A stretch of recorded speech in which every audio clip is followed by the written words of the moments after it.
Hello বন্ধুরা, আজকে একটা এক্সপেরিমেন্টাল পদ নিয়ে আমি এসেছি। না আমি এই মাংসটা জীবনে কোনোদিন খেয়েছি, না কোথাও কোনো রেসিপি দেখেছি। আজকে ভাবলাম একটা নতুন কিছু ট্রাই করি। মনে একটা এক্সপেরিমেন্টের ভাবনা চিন্তা থেকে আজকে আমি করতে চলেছি গোবি চিকেন। নাম শুনেই নিশ্চয়ই বুঝতে পারছেন এতে ইউজ হবে ফুলকপি। সেই কারণে আমি একটা মাঝারি সাইজের ফুলকপি এইরকম করে ফ্লোরেটগুলো এরকম রেখেছি, এরকম করে কেটে রেখে দিয়েছি। আর এখানে নিয়ে নিয়েছি 600 থেকে 700 গ্রাম মাংস। খুব বড় পিসও না, আবার খুব ছোট পিসও না, নর্মাল যেরকম পিস থাকে সেরকম মাংসগুলো আমরা প্রথমে ধুয়ে পরিষ্কার করে নিয়েছি। এবারে আমি এটাকে একটু ম্যারিনেশনে রাখবো। ম্যারিনেশনে রাখার জন্য আমি মাংসে দিয়ে দিচ্ছি কিছুটা পরিমাণের নুন। আমি এতে দিয়ে দিচ্ছি টক দই। টক দই আমি আন্দাজে দিলাম, আপনারা 2 থেকে 3 চামচ টক দই দিয়ে মাংসটাকে ভালো করে মাখিয়ে রাখবেন। হলুদ, Kashmiri red chilli powder, normal মানে এমনি চিলি পাউডার অল্প করে দিয়ে দিচ্ছি। দিয়ে এটাকে ভালো করে মাখিয়ে ম্যারিনেট করে দিচ্ছি। দেখুন বন্ধুরা, এবারে আমি এতে যোগ করছি এভারেস্টের তন্দুরি চিকেন মশলা। যদিও এটা তন্দুরি চিকেন, আপনাদের মনে প্রশ্ন আসতেই পারে যে কেন তন্দুরি চিকেন মশলা এটাতে যোগ করা হলো। আসলে এই তন্দুরি চিকেন মশলার একটা খুব সুন্দর ফ্লেভার রয়েছে, অন্যরকম। নর্মাল রান্না, প্রতিদিনের রান্নাকে অল্প পরিমাণে যদি ব্যবহার করা যায় এটা, তাহলে একটা সুন্দর টেস্ট দেয়। ওরে আমি এটাকে মাখিয়ে নিচ্ছি। মাখিয়ে নিয়ে এটাকে আমি ম্যারিনেশনের জন্য ছেড়ে দেব, আর সেই সঙ্গে অন্য প্রিপারেশন আমি শুরু করে দেব। দুটো খুবই বড় সাইজের পেঁয়াজ আমি একদম ফাইন করে কুচিয়ে রেখে দিয়েছি। অনেকগুলো রসুনের কলি আমি ছাড়িয়ে ধুয়ে রেখেছি। এবার এগুলোকে আমি ছেঁচে নেব। আর এটাতে আমি ব্যবহার করছি আলু। আপনারা চাইলে এটা শুধু ফুলকপি দিয়ে মাংস দিয়েও করতে পারেন। আমরা এটা ভাতের সবজি কাম পরোটার সবজি, অ্যাকচুয়ালি এটা কি হতে চলেছে আমি নিজেই ঠিকমতো এখনো জানি না। আমি এতে কতগুলো আলু দিয়ে রেখেছি, নতুন আলু 2 হাফ করে ছাড়িয়ে রেখে দিয়েছি। এবারে ফুলকপির যে টুকরোগুলো আমি কেটে নিয়েছিলাম সেগুলো একটু গরম জলে অল্প ভাপিয়ে নিচ্ছি। খুব বেশি যেন সেদ্ধ করে নেবেন না, অল্প জলে অল্প একটু নুন দিয়ে ভাপিয়ে নেবেন। একটা কড়াই সর্ষের তেল দিয়ে যে আলুগুলো কেটে রেখেছিলাম সেগুলো ভালো করে ভেজে নিচ্ছি। আলুর ভাজা ভাজা সুন্দর গন্ধ বেরিয়ে গেছে। এবারে আমি আলুগুলোকে তুলে রেখে দিচ্ছি। ফুলকপিটা ভাপানো হয়ে গেছে, এবারে আমি জলটা ফেলে দেবো। এর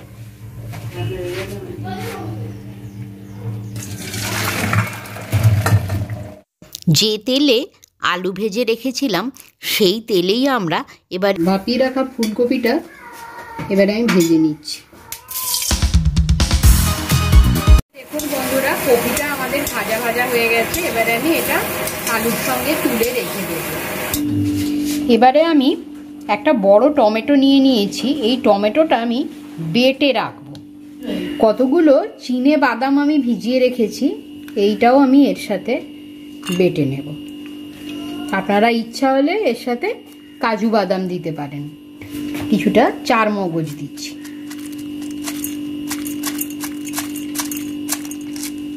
দিয়ে এটার আমি একটা পেস্ট তৈরি করে নেব। আমি কড়া বসিয়েছি, সাদা তেল 1 চামচ দিয়ে দিচ্ছি। 2 চামচ সাদা তেল আমি দিয়ে দিলাম।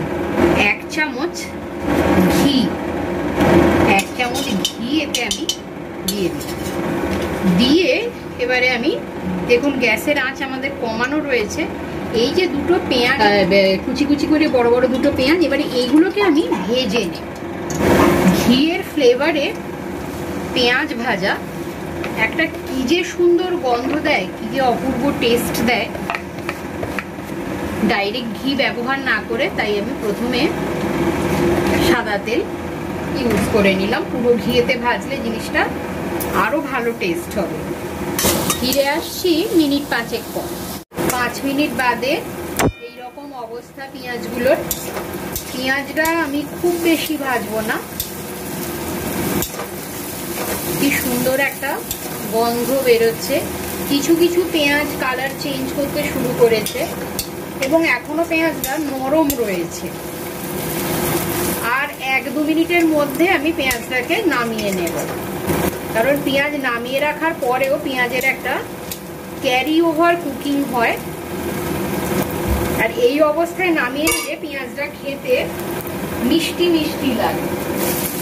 তুলে রেখে দেবো আমি এই অবস্থায়।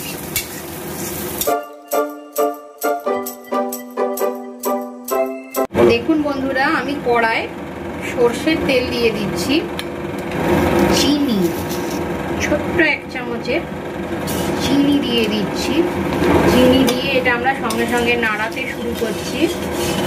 এবারে এতে দিয়ে দিচ্ছি তেজপাতা,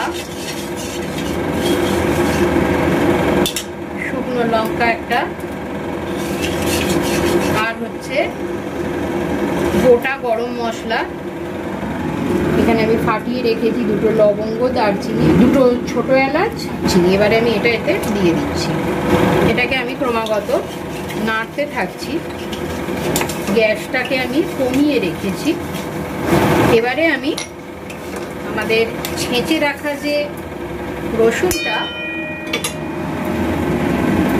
রসুনটা হামানদিস্তায় ছেঁচে রাখা আছে, এবার এই ছেঁচে রাখা রসুনটা এতে তেলের ওপরে দিয়ে দিচ্ছি। এবারে একটু গ্যাসটা আমি বাড়িয়ে দিলাম। রসুনের কাঁচা গন্ধটা চলে যাবে এবারে। এরপরে আমি এতে দিয়ে দিচ্ছি আমাদের ম্যারিনেট করা মাংসটা, এতে দিয়ে আমি ভেজে নেব। আমাদের মাংসটা ম্যারিনেশনে করার পদ্ধতিটা আপনারা দেখেছেন, এটা 1 ঘন্টার ওপরে ম্যারিনেশনে রাখা আছে। এবারে এটা আমি দিয়ে ভেজে নিচ্ছি।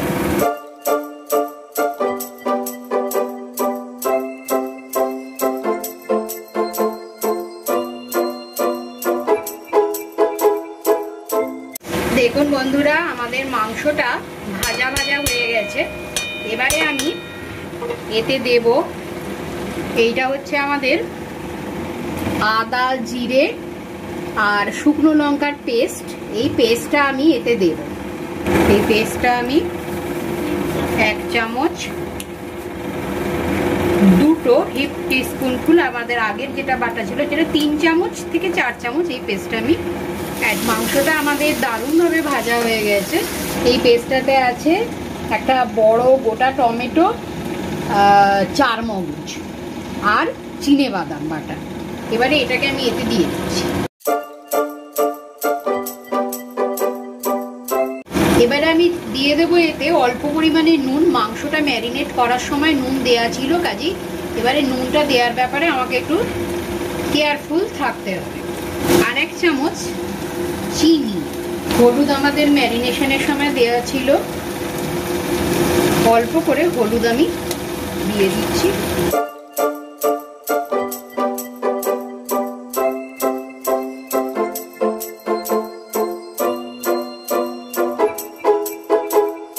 ফিরে এসেছি মিনিট 5-7 পরে। দেখুন বন্ধুরা, টকবক করে ফুটছে জিনিসটা। এখন আমি আলু দিয়ে দিচ্ছি, যে আলু ভেজে রেখেছি সেগুলো দিয়ে দিচ্ছি। ফুলকপিটা আমরা আরেকটু পরে দেব, কারণ ফুলকপিটা আমরা অলরেডি ভাপিয়ে নিয়েছি, তারপরে আবার যখন ভেজেছি তখন কিছুটা সেদ্ধ হয়ে এসেছি। আবার মিনিট 5 পরে আলুও অনেকটা সেদ্ধ হয়ে গেছে, মাংস অনেকটা সেদ্ধ হয়ে গেছে। এবারে আমি ভেজে রাখা কপিটা এতে দিয়ে দিচ্ছি। এইখানে দেখুন বন্ধুরা, আমাদের দেখে মনে হচ্ছে আর একটু জল দিতে হবে।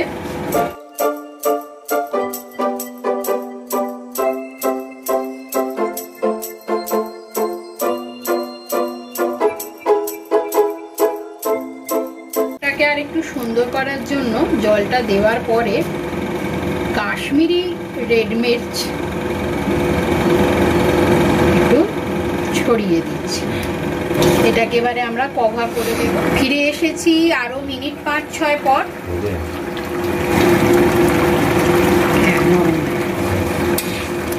মাংস আমাদের নরম হয়ে গেছে, সেদ্ধ হয়ে গেছে।